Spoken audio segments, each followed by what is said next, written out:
Kenal, saya Hendy Nurfalah. Ya, kebetulan saat ini sebagai wartawan online. Bobi dari wartawan TVRI yang kebetulan di sini mendampingi Ketua PWI Kabupaten Lamandau, Bang.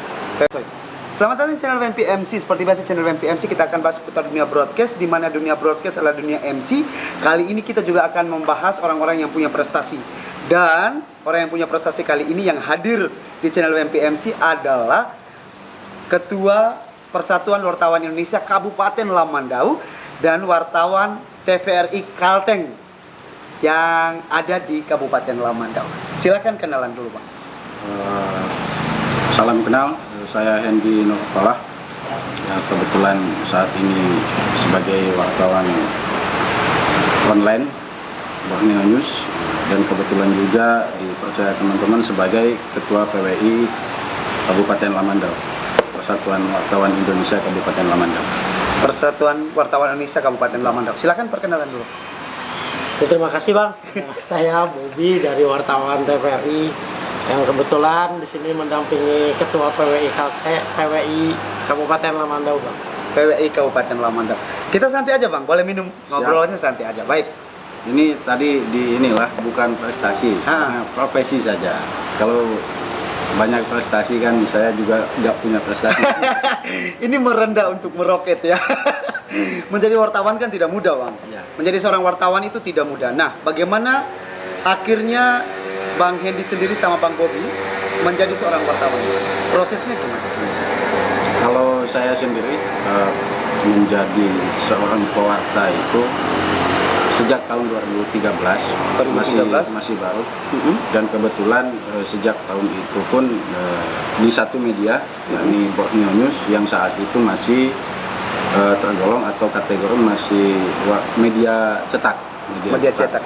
Kemudian karena perkembangan zaman, media cetak ini untuk Borneo News kan berkamuflase menjadi media online sejak tahun 2017 awal,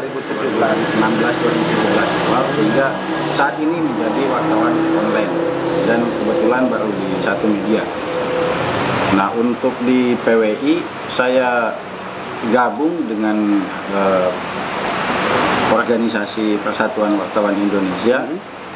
Awalnya sejak 2013 itu mencoba menjadi calon anggota di Kobar. Kemudian pas karena ada pindah tugas ke Lamandau, dilanjutkan proses pencalonan untuk menjadi anggota itu di Lamandau, dan tahun 2016 awal baru resmi menjadi anggota PWI Lamandau dengan berbagai proses yang telah dilaluinya. Berbagai proses yang terakhir. Bang Bobi sendiri gimana? Untuk jadi seorang wartawan itu sih sebenarnya awalnya tidak ingin ke profesi jurnalis. Karena hobi jalan-jalan. Kebetulan Jalan-jalan yang menghasilkan uang. ya, bukan menghasilkan uang, karena hobinya itu jalan-jalan, lihat-lihat ya apa sih hal-hal yang menarik di dalam perjalanan-perjalanan, mengikut-ikut teman, sehingga sampai saat ini ya profesi itu jadi suatu pekerjaan yang bisa dianggap untuk bisa menghidupi kebutuhan lah gitu. Betul. Dan sampai di titik ini bahagia jadi wartawan, Bang. Harus bahagia. Harus bahagia. Karena bisa jadi profesi ini pun kan banyak orang yang justru ingin ataupun tetap apalah istilahnya tuh Pengen jadi wartawan. jadi wartawan itu kan tidak semua orang bisa. Betul. Tidak semua orang bisa, dan tidak semua orang punya kesempatan. Untuk jadi wartawan. Tetap harus dicintai kan itu. Profesi apapun itu tetap harus dicintai, termasuk baik profesi di pemerintahan. Apa tetap harus dicintai.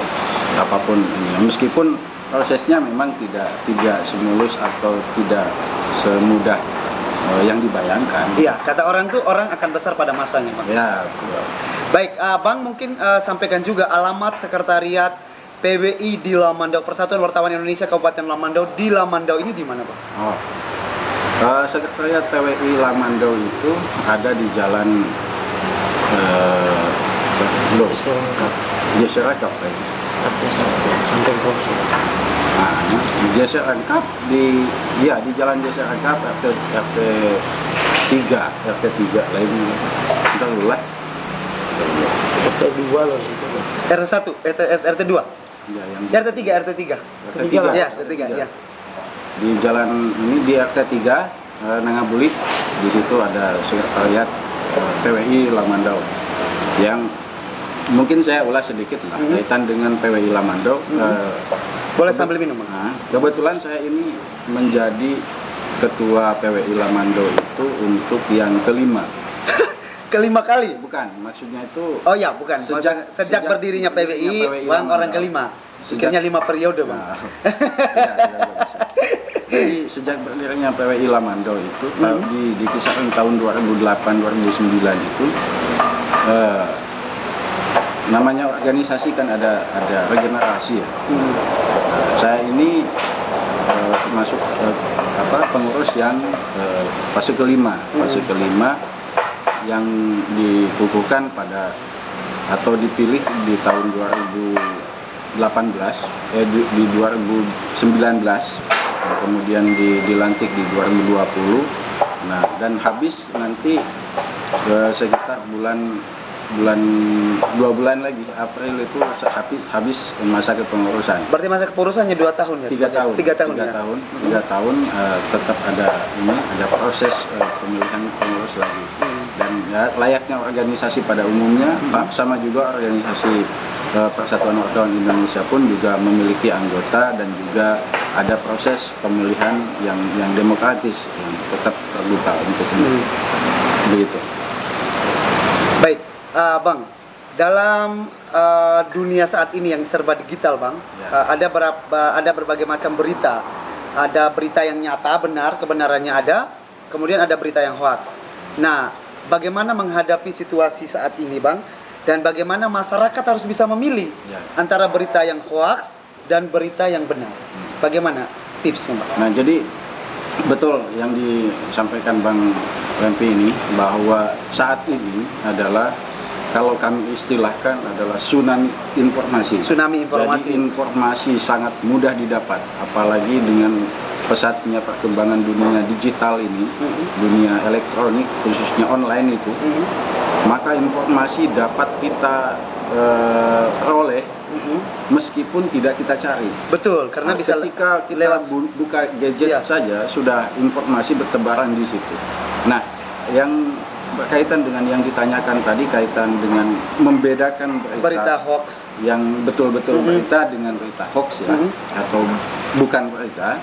Nah, sebetulnya kita bisa melakukan identifikasi. Terkadang saya coba mungkin sampaikan beberapa karakteristik berita yang cenderung mengarah ataupun justru bisa dikatakan pada akhirnya sebagai berita hoax. Karakteristiknya diantaranya bisa kita lihat dari judul. Judul berita terkadang bombastis. Betul.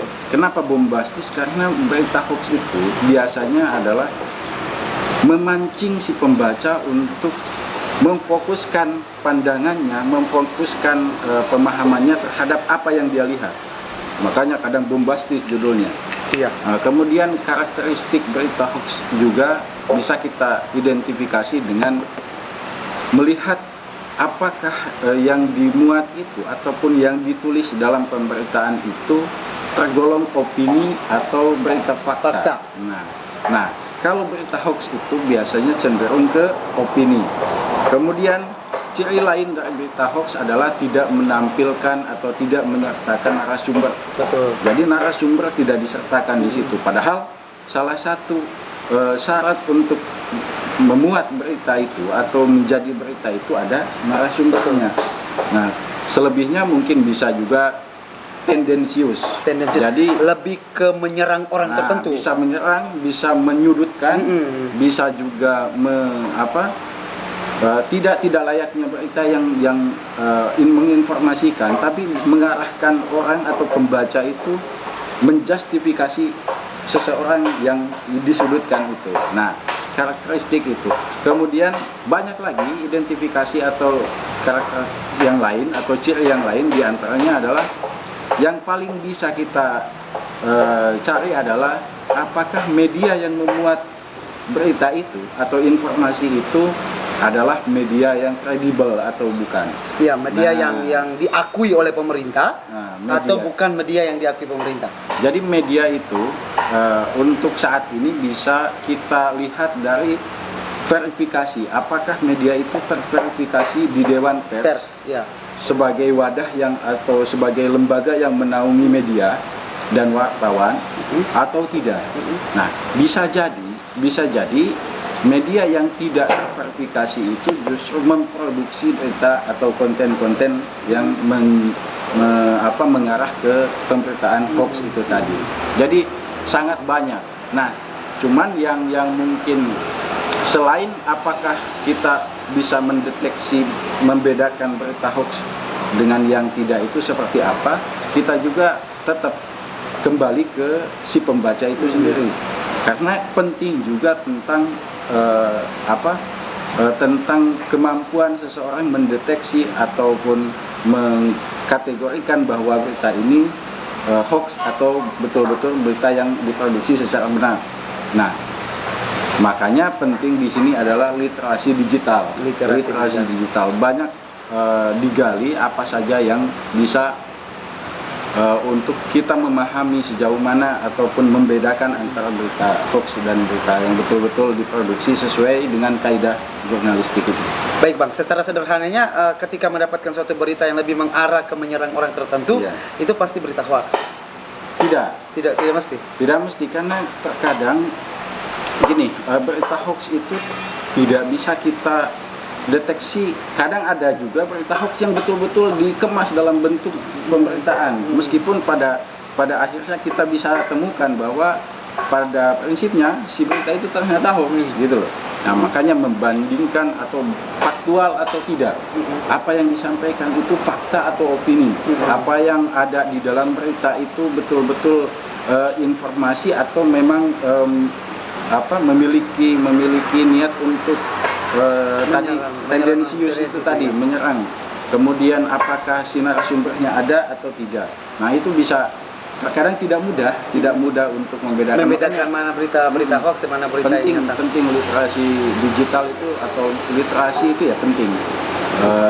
Terkadang wartawan atau kami sendiri juga terkadang kesulitan untuk membedah apakah kategori informasi ini tergolong berita hoax atau berita yang betul-betul sesuai kaidah jurnalistik. Makanya kan perkembangan zaman ini ya kian pesatnya, dan dunia digital itu luar biasa manfaatnya, tapi juga luar biasa ancamannya kan gitu. Makanya penting literasi digital di sini. Pentingnya literasi digital. Baik, Bang, dalam dunia wartawan sendiri kan tentunya untuk menjadi wartawan dia wajib mengikuti ujian kompetensi dan sebagainya. Kemudian seorang wartawan harus memiliki nomor ID, ID wartawan. Dan kalau itu bisa dicek di Google. Bisa dicek di Google, maka keluar ada nama dan ID wartawan itu sendiri. Karena ini menghindari ada berbagai macam yang mengaku-ngaku wartawan, belum mengikuti kompetensi dan dia mengaku wartawan, sehingga saya bilang itu banyak wartawan yang nakal. Bisa jadi. Nah, bagaimana bisa membedakan wartawan yang asli dengan wartawan yang ini, termasuk sudah dijelas di awal tadi, Pak? Kalau saya, mungkin nanti bisa ditambahkan oleh Bobi. Kalau saya tidak ingin membahasakan bahwa ada wartawan nakal atau wartawan benar, atau wartawan yang betul-betul. Hanya saja kami di PWI itu ataupun kami di media yang sudah terverifikasi Dewan Pers itu tentu mengikuti proses verifikasi, baik medianya maupun wartawannya. Jadi tidak hanya wartawannya tapi juga medianya. Medianya diverifikasi oleh Dewan Pers. Oleh Dewan Pers, sama-sama, karena kaitan dengan media itu, baik wartawannya maupun perusahaan medianya itu diverifikasi oleh Dewan Pers. Nah, khusus untuk teman-teman anggota PWI, menjadi salah satu syarat untuk menjadi anggota PWI adalah bahwa wartawan tersebut harus mengikuti uji kompetensi wartawan. Uji kompetensi wartawan. Jadi ada verifikasi kompetensi. Jadi mengikuti ujian kompetensi wartawan. Salah satu syaratnya untuk menjadi anggota PWI. Nah, apa sih yang didapat dari uji kompetensi wartawan? Uji kompetensi wartawan itu kan salah satu upaya Dewan Pers untuk memverifikasi apakah wartawan itu betul-betul kompeten atau tidak, bisa bertanggung jawab atau tidak. Nah, termasuk manfaatnya atau tujuan lainnya juga adalah memastikan bahwa si media itu mempekerjakan wartawan yang sudah kompeten. Betul. Nah, tidak asal-asal wartawan bisa menulis atau menjadi memproduksi berita, tapi juga bisa mempertanggungjawabkan apa yang dia tulis dengan mengikuti uji kompetensi itu. Kemudian makanya tadi saya sampaikan bahwa salah satu syarat untuk menjadi anggota PWI itu adalah mengikuti uji kompetensi wartawan dan harus dinyatakan kompeten. Betul. Jadi bahasanya bukan lulus atau tidak lulus, tapi kompeten atau tidak kompeten. Nah, kalau untuk menghindari semisal narasumber itu kan kadang bingung, ini wartawan betul-betul wartawan yang kompeten atau tidak, ataupun betul-betul wartawan atau tidak. Saat ini zaman sudah canggih. Kami yang mengikuti uji kompetensi itu sudah pasti bisa dicek.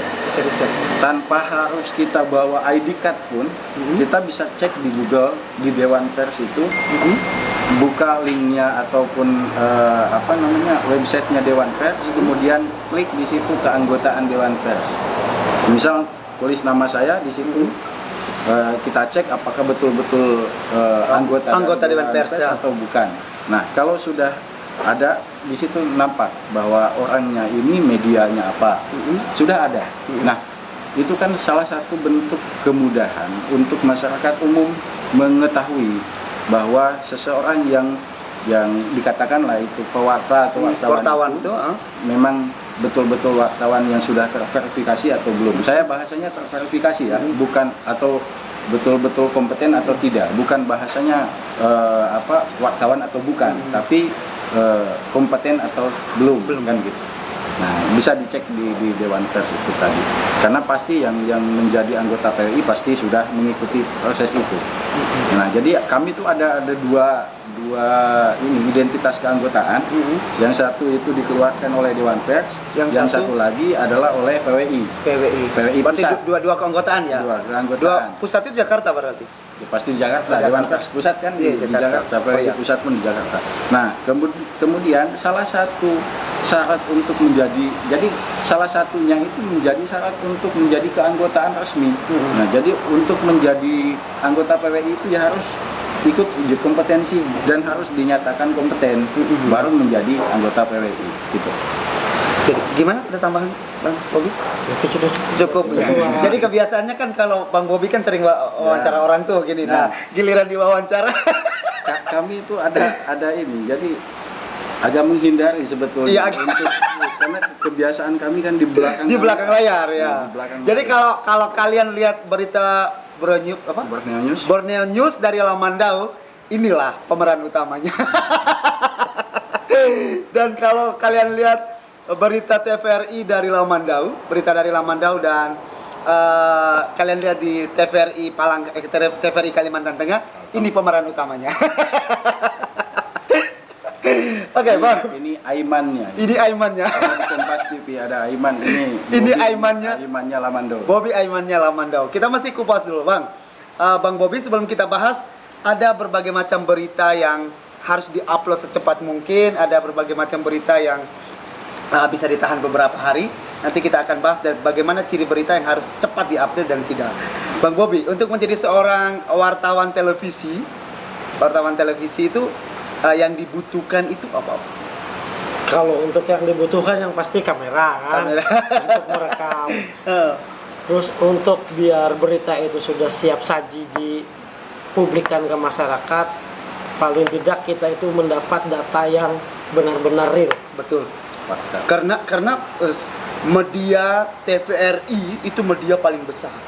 Betul, Bang. Media nasional. Dan media nasional dan beritanya harus benar-benar akurat, Bang. Ya. Betul lah. Jadi intinya kita itu kerja sesuai dengan apa yang kita lihat di lapangan, baik itu dari segi kejadian. Karena kita berlingkup di pemerintah, kebanyakan berita kita itu berita-berita mengawasi pemerintah. Istilahnya dalam artian mengawasi itu memberikan pengawasan untuk mengarah hal yang ke positif, bukan semerta-merta kita mencari salah di pemerintahan. Betul.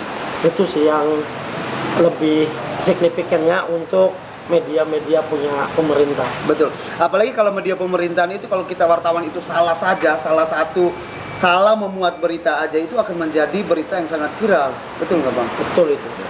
Jadi maka pentingnya kata terverifikasi sebagai seorang wartawan. Dengan begitu bisa mengetahui kompeten dari seorang wartawan itu sendiri. Saya juga mencoba menambahkan ya, berita itu adalah apa yang telah menjalani proses berita. Karena untuk menjadi berita itu kan ada prosesnya. Ada editornya. Mencari, menulis, memuat, dan juga pada akhirnya kan menayangkan atau menyebarkan. Nah, kewajiban atau salah satu kewajiban wartawan adalah mencari, kemudian menulis atau menyunting nanti. Nah, setelahnya kita kirim ke redaksi. Pada umumnya semua media sama punya proses ini. Kita kirim ke redaksi. Nah, yang mengolah redaksi, yang mengolah pada akhirnya menjadi berita adalah nanti di redaksi. Nah, redaksi itu ada editor, betul. ada juga kan kalau di jajaran redaksi itu kan ada editornya, ada juga nanti pada akhirnya diputuskan ketika ini layak sesuai dengan kaidah jurnalistik maka bisa ditayangkan. Jadi kewajiban wartawan adalah mencari berita lah, maksudnya, kemudian menulis dan juga menyunting dan mengirim ke redaksi untuk bahwa berita yang kita anggap ini layak untuk publish maka diolahlah oleh redaksi dan barulah ditayangkan. Nah, nantinya tanggung jawab ketika sudah menjadi produk jurnalistik itu adalah tanggung jawab redaksi, karena kita sudah memprosesnya dan redaksi bertanggung jawab ketika sudah nanti tayang itu karena dianggap sudah memenuhi kaidah jurnalistik. Jadi prosesnya itu panjang ya Bang? Panjang sebetulnya. Prosesnya panjang. Nah, keuntungan redaksi ketika di lapangan memiliki wartawan yang punya kompetensi adalah proses menyunting, mengedit itu kan tidak terlalu lama. Betul. Nah, itulah keuntungan redaksi. Tidak terlalu lama karena apa yang disajikan oleh wartawannya itu sudah matang. Kadang kan gitu. Betul. Nah, jadi ada keuntungannya itu, dan keuntungan lainnya apa yang kita sampaikan ke redaksi, bahan berita apa yang kita sampaikan ke redaksi itu sudah kita verifikasi, sudah kita proses melalui tahapan-tahapan sebagai jurnalis itu tadi. Jadi untuk menjadi produk jurnalistik itu mudah, gitu kan? Sudah kita lewati. Maka editor, redaksi itu punya tanggung jawab untuk memastikan saja apakah berita ini sesuai dengan kaidah jurnalistik apa enggak. Makanya seorang wartawan harus punya kompeten juga Bang ya. Dan seorang wartawan harus pintar. Kalau nggak pintar bisa jadi dituntut harus pintar. Kalau harus pintar takutnya kita yang lain enggak, maksudnya kan enggak gitu. Tapi kita dituntut untuk terus ini. Karena gini, perkembangan jurnalistik, perkembangan media ini kan luar biasa. Betul.